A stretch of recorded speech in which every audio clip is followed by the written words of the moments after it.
এই সরজ নদীর তীরে তোমার এই অভাগা লক্ষণের নামে একটু পিণ্ড দিয়ে দেব কারণ রাবণ তো আমাকে মেরে ফেলবে, কিন্তু তোমার হাতের পিণ্ড না খেলে তোমার ভাই লক্ষণ যে কোনোদিনও স্বর্গবাসী হতে পারবে না দাদা।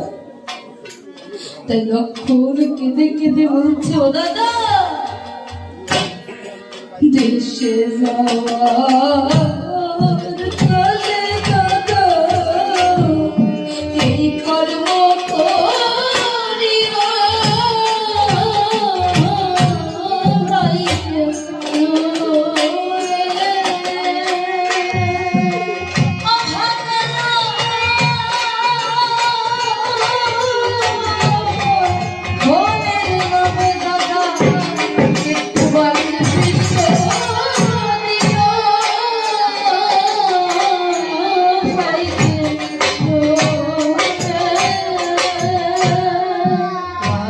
পিণ্ড